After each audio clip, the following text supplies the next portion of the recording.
Assalamualaikum warahmatullahi wabarakatuh.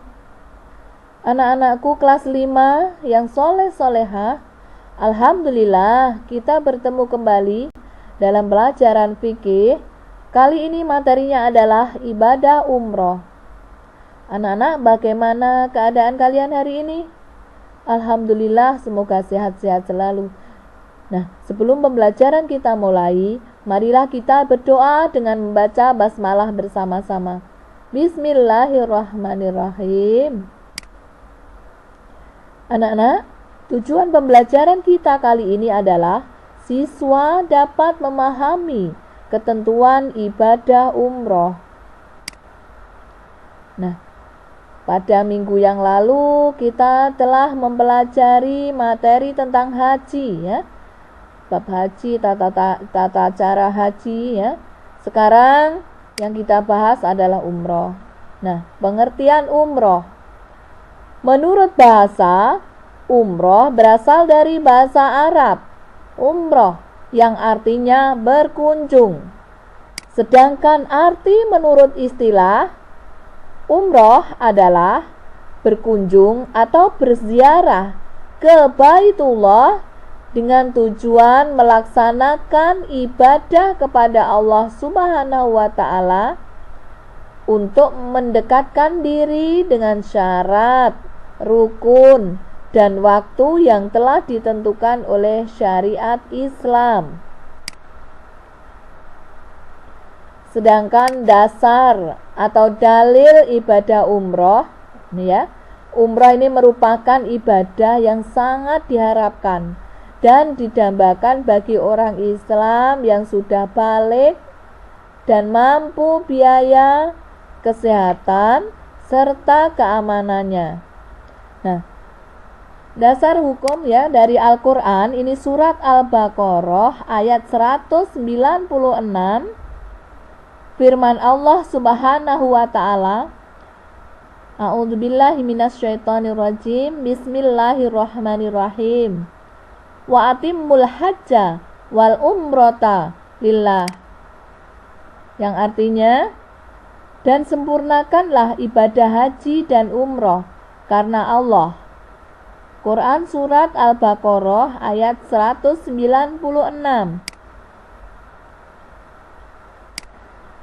Sedangkan dasar atau dalil ibadah umroh yang kedua, yaitu hadis Nabi Muhammad SAW, ya. Rasulullah SAW bersabda, Bismillahirrahmanirrahim. An Aisyata qalat, ya Rasulullah, hal alan nisa'i min jihati? Qala, na'am, alaihinna jihadul la qitali fihil hajja wal umratu. Yang artinya, dari Aisyah, ia bertanya kepada Rasulullah SAW, apakah perempuan wajib berjihad? Jawab beliau, Rasulullah, iya, tetapi bukan berperang, melainkan mengerjakan haji dan umroh. Hadis riwayat Ahmad dan Ibnu Majah. Nah, anak-anak, sekarang hukum umroh. Hukum asal ibadah umroh adalah wajib karena merupakan rangkaian ibadah haji. Akan tetapi, umroh bukan rukun haji. Maka, hukum umroh ini adalah sunnah, ya, sesuai dengan firman Allah yang terdapat pada Al-Quran surat Al-Baqarah ayat 158. Yang artinya, sesungguhnya Safa dan Marwa merupakan sebagian agama Allah. Maka, barang siapa beribadah haji ke Baitullah atau berumroh, tidak ada dosa baginya mengerjakan sa'i antara keduanya. Dan barang siapa dengan kerelaan hatinya mengerjakan kebajikan, maka Allah Maha mensyukuri, lagi Maha mengetahui. Quran surat Al-Baqarah ayat 158. Ya. anak-anak. Jadi hukum umroh tadi apa? Sunnah ya. Bila dikerjakan mendapat pahala, bila tidak dikerjakan tidak ada apa-apa. Beda dengan hukum haji. Kalau hukum haji wajib untuk haji yang pertama kali dan bagi yang mampu, serta wajib bagi yang nazar, itu ya. Kalau umroh sunnah. Nah, sekarang lanjutnya adalah waktu umroh. Kapan? Nah, waktu ibadah umroh menurut para ulama adalah seluruh hari ya, kapan saja dalam setahun, kecuali pada hari Arafah atau tanggal Arafah, hari raya Idul Adha dan hari Tasyrik. Nah, tanggal berapa hari Arafah? Yaitu 9 Dzulhijjah, 10 Dzulhijjah Idul Adha, dan hari Tasyrik itu adalah 11, 12, 13 Dzulhijjah. Jadi ada berapa hari yang tidak boleh? Arafah 9, 10, 11, 12, 13. Jadi ada 5 hari itu ya. Nah, Rasulullah SAW bersabda, Bismillahirrahmanirrahim. Umratun fi Ramadhana ta'dilu hijatan. Yang artinya ibadah umroh di dalam bulan Ramadan seimbang dengan ibadah haji. Hadis riwayat Ahmad dan Ibnu Majah. Anak-anak, sekarang syarat umroh. Setiap muslim yang akan melaksanakan ibadah umroh harus memenuhi syarat umroh. Apa syaratnya? Yaitu yang pertama, beragama Islam. Orang yang tidak beragama Islam tidak wajib atau tidak sah untuk pergi umroh. Yang kedua, berakal sehat. Adalah orang yang gila atau tidak sehat akalnya, maka ia tidak wajib menunaikan ibadah umroh.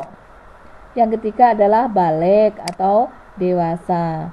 4, mampu atau istitoah. Dalam syarat haji kemarin sudah diterangkan ya, istitoah itu apa? Mampu dalam hal apa saja? Mampu ya, sehat jasmani rohani. Mampu ada ongkos naik hajinya. Dan biaya keluarga yang ditinggal. Mampu dengan apa? Adanya kendaraan yang layak, aman dalam perjalanan, serta ada mahram bagi perempuan. Itu yang disebut dengan istitoah atau mampu. Jadi mampu bukan hanya mampu uang, bayar ON hanya saja ya. Jadi itu tadi ada kelima ya, 5 mampu dalam syarat umroh ataupun syarat haji. Oke? Nah, sekarang rukun umroh. Rukun umroh merupakan serangkaian perbuatan yang harus dilakukan dalam ibadah umroh yang tidak dapat diganti dengan dam. Apabila salah satu rukun umroh ada yang tidak dilaksanakan, maka umrohnya batal dan harus diulang kembali. Rukun umroh meliputi ihram, tawaf, sa'i, tahallul, dan tertib. Nah, coba ini ya rukun umroh. Ihram adalah berniat memulai melakukan umroh dengan menggunakan pakaian ihram yang terdiri atas 2 helai kain putih tidak dijahit. Ini bagi laki-laki. Sedangkan pakaian ihram bagi wanita adalah menutup seluruh aurat tubuhnya kecuali muka dan telapak tangan. Rukun yang kedua adalah tawaf, yaitu mengelilingi Ka'bah sebanyak 7 kali. 3 sa'i. Apa? Lari-lari kecil dari Bukit Sofa ke Bukit Marwa dan sebaliknya sebanyak 7 kali. Dimulai dari Bukit Sofa dan diakhiri di Bukit Marwa. Kemudian yang keempat rukunnya adalah tahallul. Apa tahallul? Yaitu keadaan seseorang yang telah dibolehkan atau dihalalkan melakukan perbuatan yang sebelumnya dilarang selama berihram.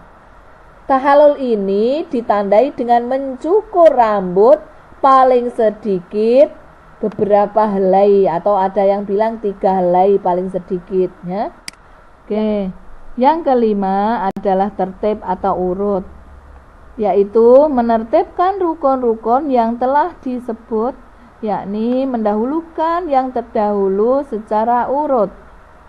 Nah, anak-anak, coba kalau kalian perhatikan dengan rukun haji, bedanya apa rukun umroh dengan rukun haji? Ada berapa rukun haji? 6.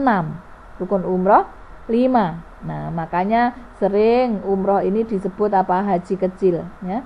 Rukunnya hampir sama, hanya satu bedanya. Pada rukun umroh tidak ada wukuf di Arafah, ya.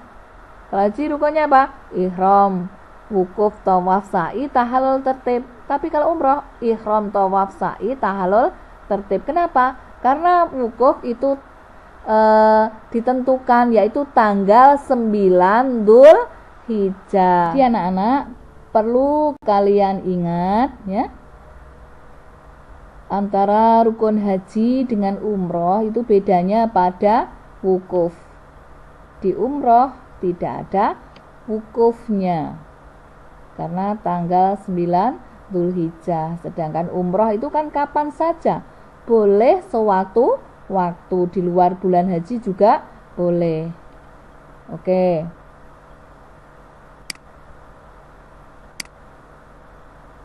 Nah, anak-anak, sampai di sini pembahasan kita tentang umroh. Nanti kita lanjutkan minggu depan, ya. Semoga bermanfaat dan kalian sehat-sehat selalu.